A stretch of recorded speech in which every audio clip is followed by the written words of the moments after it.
Are we introducing ourselves? Are we introducing the podcast name? Oh, yeah. Are we? I don't know. I don't know how to do the intro. I just know how to talk. Welcome to our podcast.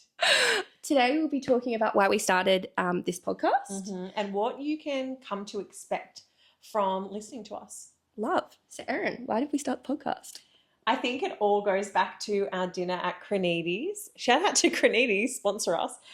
Great food, great conversation. Exactly. Love. And I feel like in that moment we were so raw and real with each other and things were just flowing and it was kind of a no-brainer. But you had that seed. You'd already planted that seed and I want to know more about that process that you're like, hey. Love. So I think it goes without saying, you've always been that friend to me, which, look, love ya, that we have the most deepest conversations about life, about anything going on, our intrusive thoughts, which are wild, what's just been going on, etc. Yeah.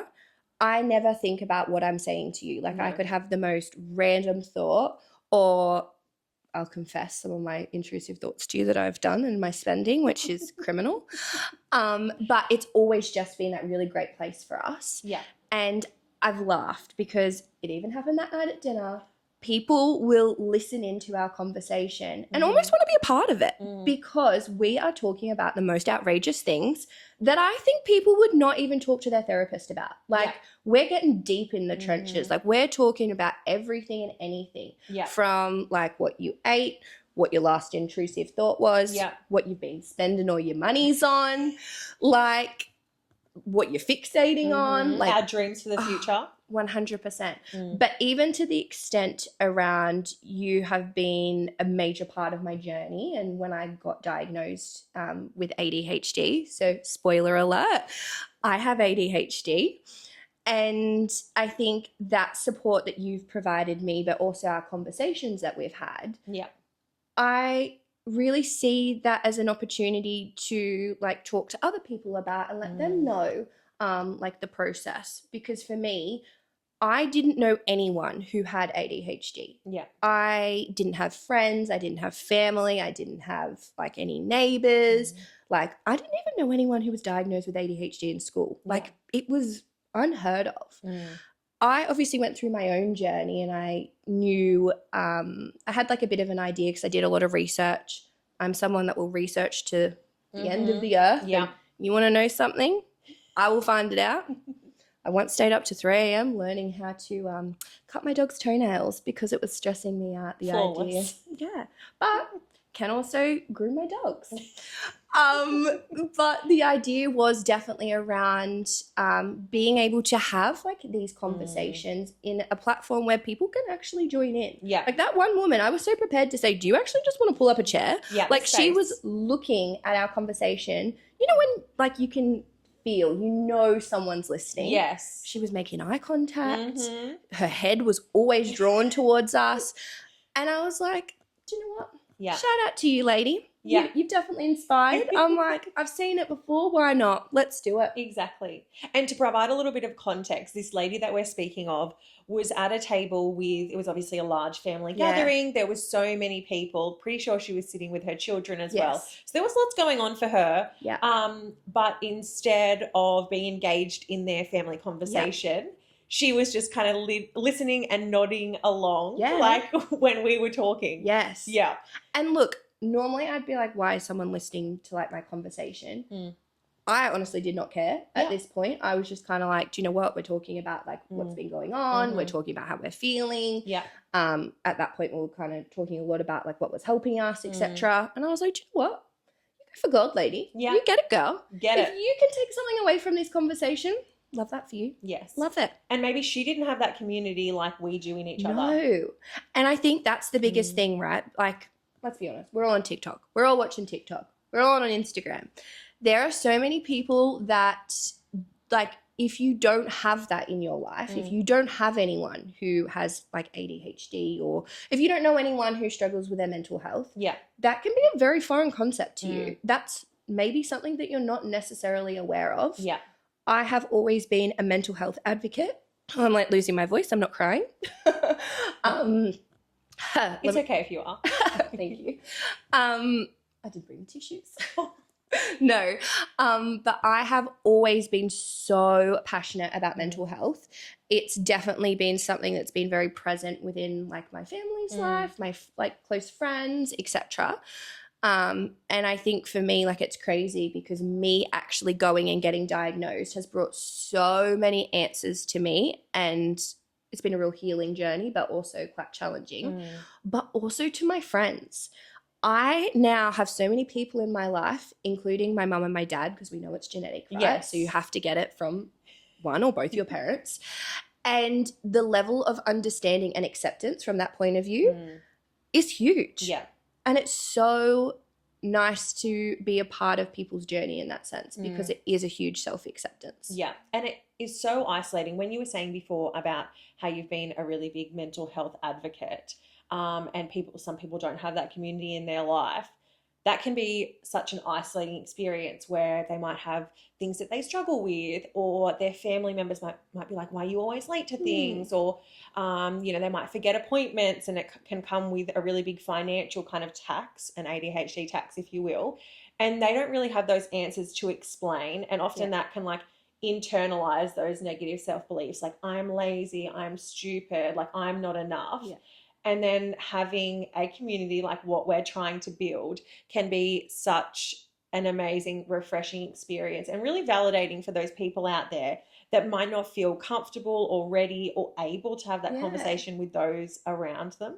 Even aware. I think awareness is that really, it's the key piece in all of this, right? If you don't know what you don't know. Exactly. And I think for me, like, I have been on a journey for a really long time around like self-improvement, also like learning about myself. When I got diagnosed, I obviously went through a process, but I also went and seen like a psychologist as well, because I was like, okay, great, like I want to be able to develop tools. I want to understand myself a lot better. And it is such a journey that I don't think people understand, because let's be honest, I'm going to ask you directly. When you think of ADHD, and take out your psychology mind right now, because I'm probably asking the wrong person, but if you were to think like traditionally and what most people think, how do you think people would characterize ADHD? And I'm going to cast myself back to my primary school self, because I think that's probably where it was first became apparent to me that ADHD was a thing. So I knew that there were certain boys, and that's where my mind goes, boys that were going up to the office like during recess or lunch to get their medication, and the class kind of was aware that, it would help them to pay attention or focus.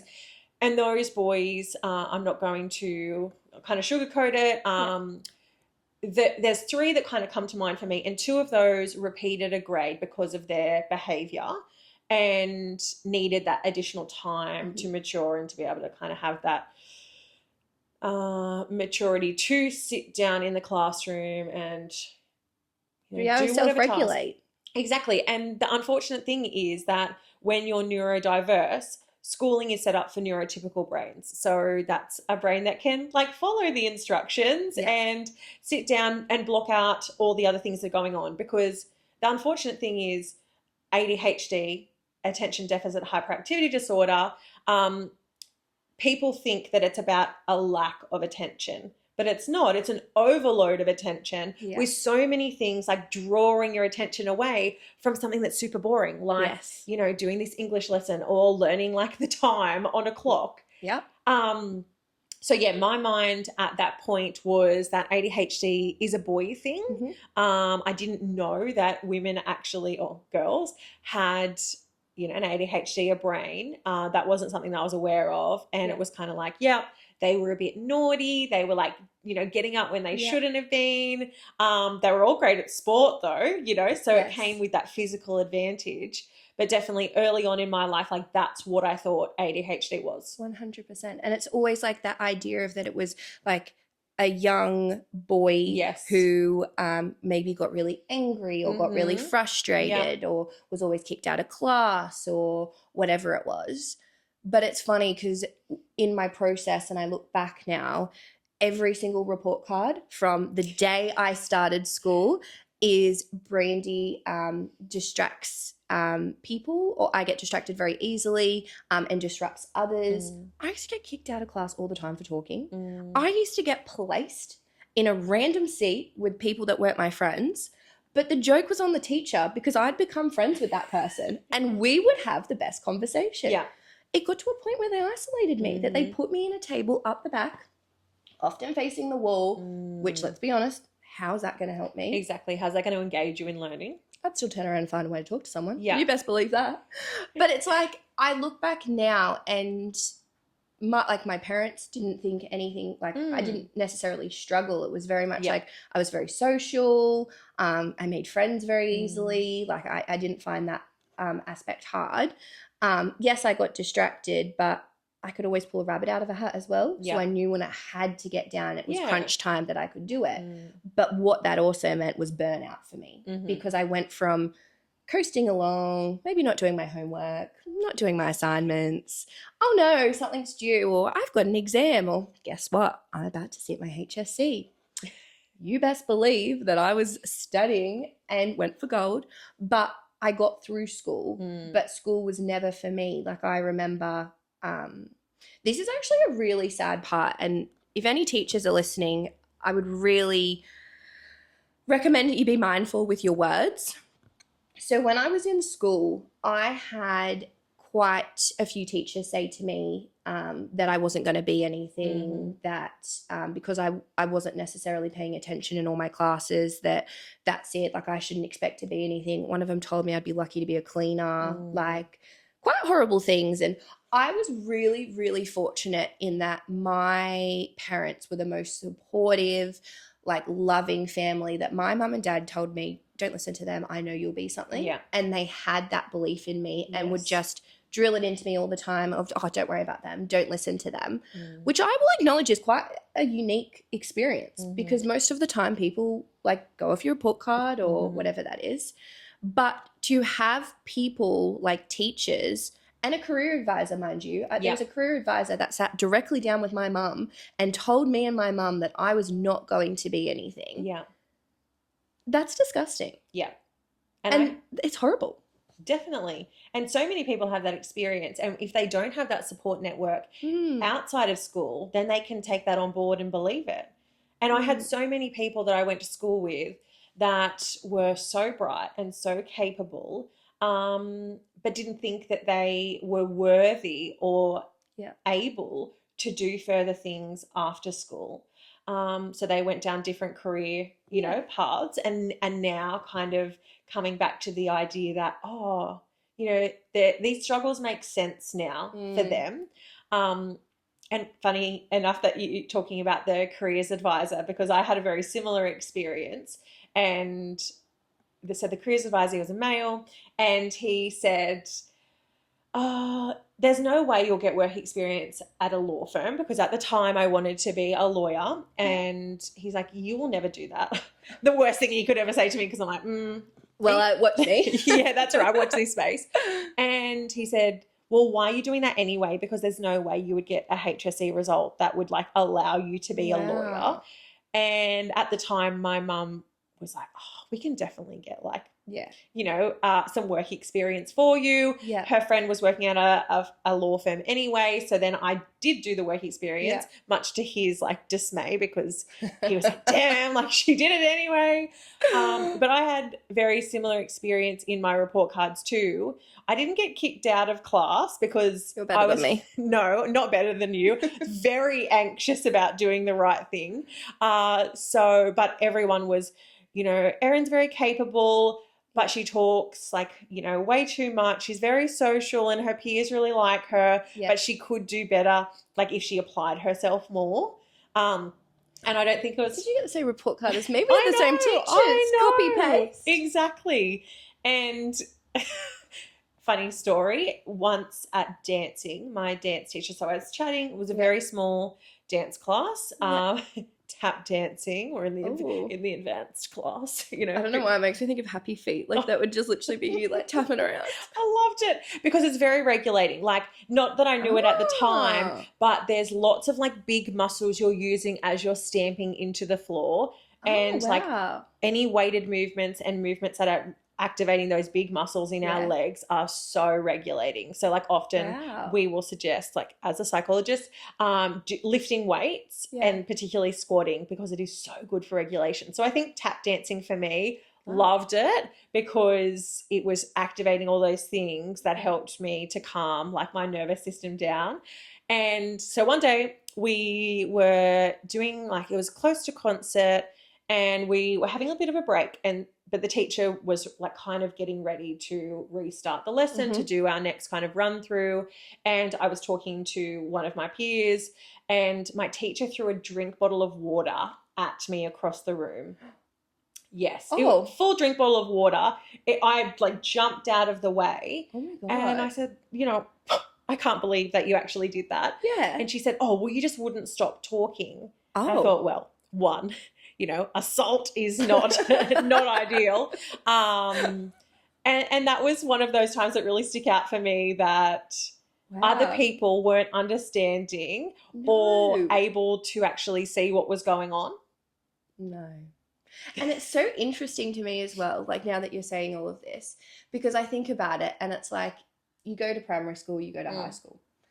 Every report card in primary school, every report card in high school. Sometimes you have the same teachers. Sometimes you have them for multiple subjects. Yeah.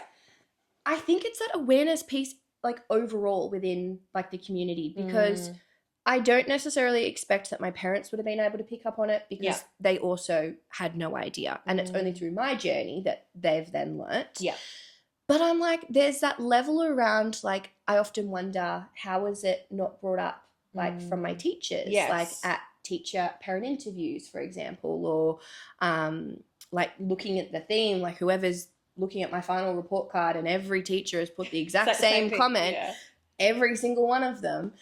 And I think it was because I could pull that rabbit out of a hat. Yes. And I could last minute. Like, I didn't fail. Like, in some classes, I actually got A's and B's. Like, I could do well, but it was only when I wanted to, and it was only on my terms. Yes. So I couldn't you couldn't put something in front of me and say, do it now. Yeah. I have to be in the right mindset. If I know that there's an hour before that's due, and if I don't do that, it's going to let you down. Yeah. You best believe I'm going to do my best work. And that is honestly such a big contributor to burnout. But the biggest thing that I take away from this is, you go through your whole schooling life, which are your most informative years, right? That's where you're learning, like you're learning about yourself, you're learning about like how to socially interact. You're learning about like the world and expectations, like etc. If you're constantly told that you're too much, that you talk too much, that you're too loud, that essentially you don't fit within the mold of what everyone else wants. And you're hearing it from all your teachers who, let's be honest, in school you do look up to your teachers and you go, okay, like you're learning from them. You have that level of respect and appreciation. Well, you should. But if you're constantly told throughout your whole life, and I'm not just talking like one teacher that says something negative to you, I'm talking about every teacher throughout your whole schooling life. And don't get me wrong, I had some lovely teachers. Like absolutely lovely that I can only speak highly of. But they would still come up to me and mention around, Brandy, like you're a little bit too loud, or Brandy, you've got to stop talking, or do things like sit me in the back of a classroom facing a wall. Like, okay, I appreciate that I'm disrupting others and I don't want to take away from other people's learning experience. But what that did for me and what that does for other people is that you go through your whole life and you internalize it because you're essentially told that you're not the right fit. Yes. And that you can't conform with what society expects. So then I think you get to a space where you end up masking and you become someone that you're not. Exactly. And you make yourself smaller. You do. Because people say you're too much, like you're too loud, you're 100%. Too talkative. And then so that's saying to you, okay, well, I need to shrink myself to make myself fit. 100%. And I had teachers, because one of the biggest things is if you do well and if you are intelligent and you can, pull the rabbit out of a hat, it can go unnoticed because people don't see the struggles. So they see, oh, yeah, it's fine, like 100%. The grades are fine. So there's nothing to worry about, which is, indicating to me that it's all about your results rather than 100%. like your personal struggles and development. And I had teachers that, particularly in English, was a weird one. And I think because like I really liked English, and when I'm passionate about something, I'll talk about it a lot.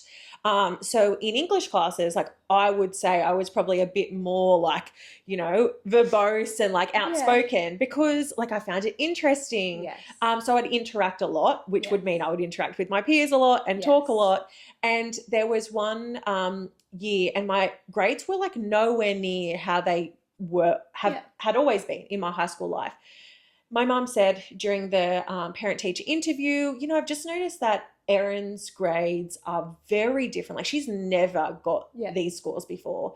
And she goes, oh, is she smart? I just assumed because she spoke so much that she was one of those, disruptive, not very intelligent types. I won't use the words that she said because it's very degrading. Yeah. And then after that, the marks that I got actually reflected my true ability. Yeah. But her perception of how I was as a person overrode any type of academic ability that I displayed, like in my written work. To the extent that it wasn't until my mum brought to her attention that English is something where Erin really shines. So I'm really surprised by this, that her thoughts about me changed, and then it reflected my true ability in my results. And then, that's for me, obviously that's one story, but there'd be so many other stories out there where people wouldn't have that opportunity to have those teacher thoughts about them rectified. Yes. And so their grades may never actually reflect their true ability because they didn't have someone to advocate for them to be like, this is not okay.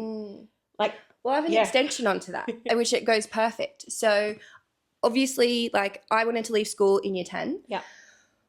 My mum said you can't leave unless I had like a traineeship, an apprenticeship, like whatever it was. I applied for one. I didn't get it, which happened to be the best thing ever for me.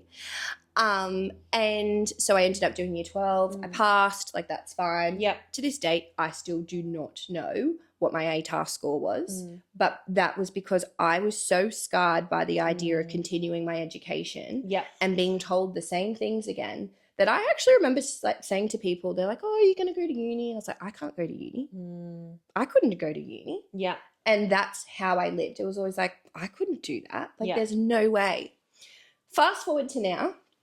I have obviously built a career that I'm really proud of and I'm doing really well in.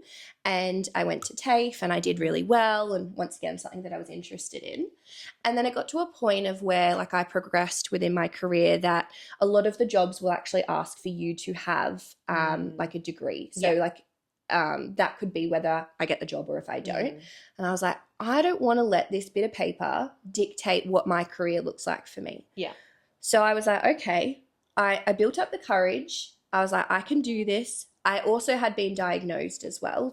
So this was after my diagnosis. And I was like, okay, so a lot of this is making sense to me. Like I think I have the tools now and I can go to uni and I can do it. I went to uni, and I'm not saying this for attention. I'm not saying this to be like, oh my God, look at me. That is not the case. I genuinely, to my core, thought I was stupid. Now, you'll be like, how did you think that? You're doing so well in your job. My job's a people-facing role. I work in human resources. My job is to interact with people. Yes, there is that aspect of having like emails and documents and stuff like that. But I refined my skills over all those years. Like it was a real process for me to get there. I genuinely thought that I was dumb and I couldn't go to uni. And I was like, okay, I can go for one trimester. If I don't like it or it doesn't work, I can always leave. But I want to try. I don't, like, if I see a challenge, I want to beat it. I don't want to be the person that goes, I can't do this. It's like, okay, well, how do I get there? So I honestly, I have the biggest imposter syndrome ever sitting here saying this to you. I went to university. I enrolled and I'm doing a graduate certificate because of all of my experience within the industry.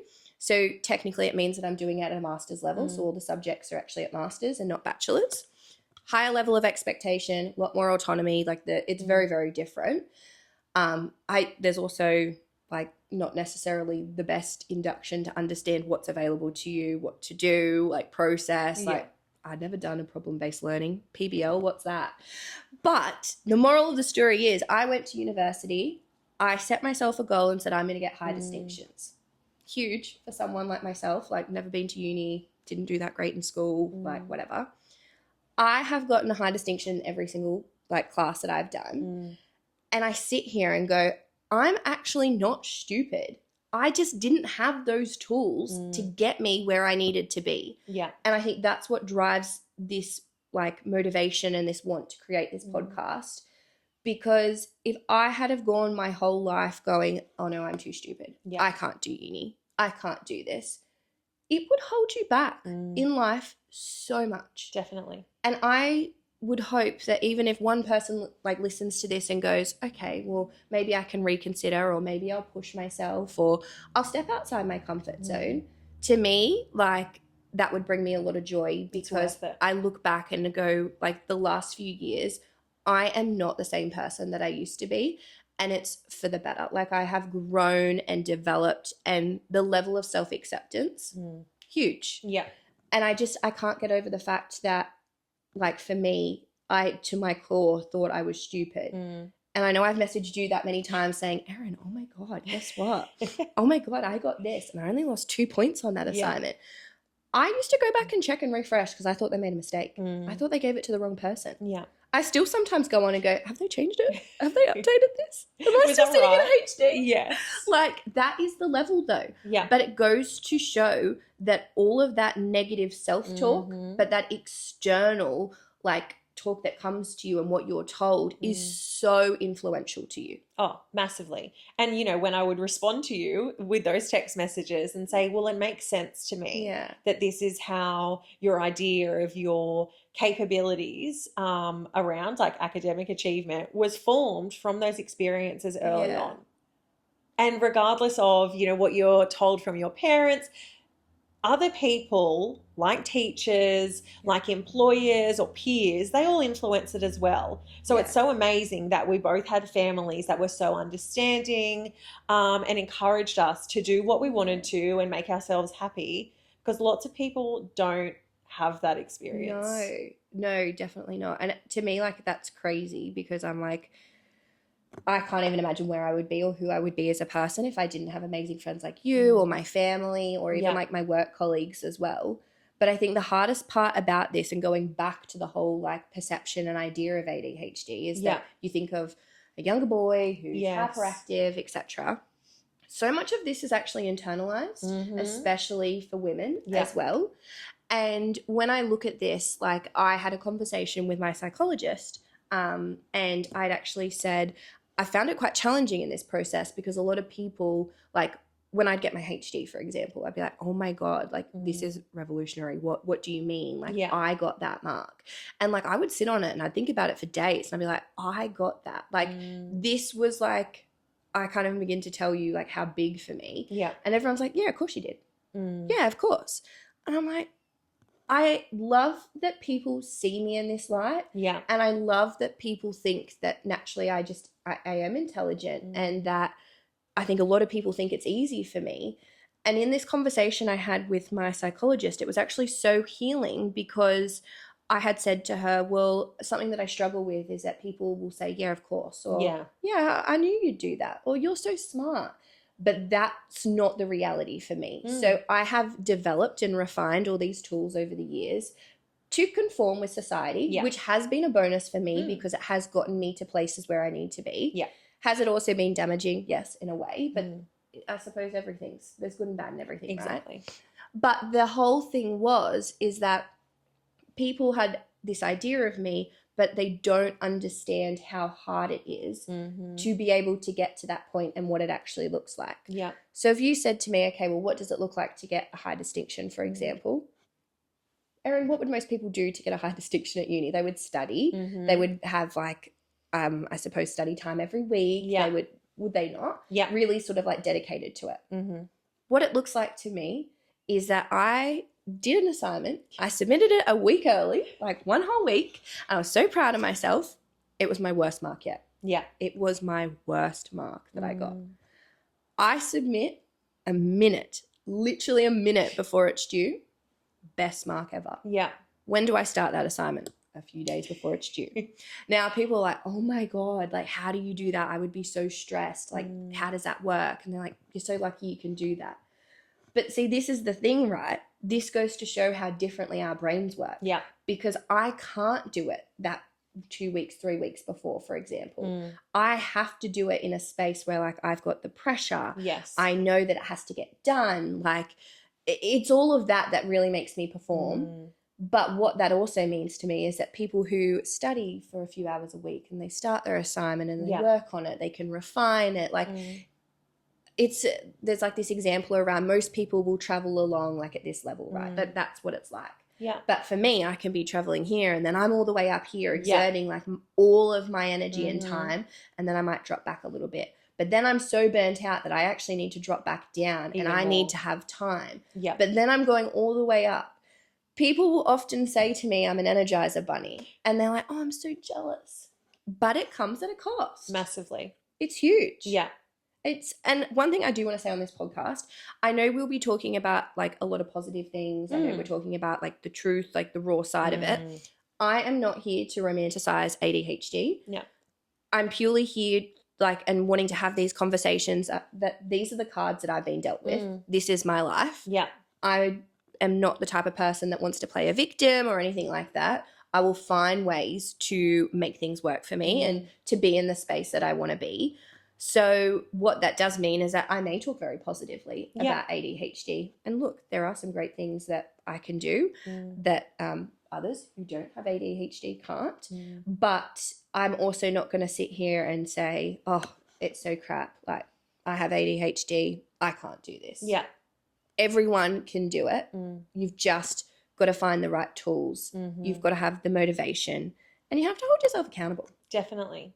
And I think like this is what this podcast is going to bring, authenticity. Like I think that if that was one word I would use to describe is that it's like the raw, honest truth about experiences, the ups and the downs. Yeah.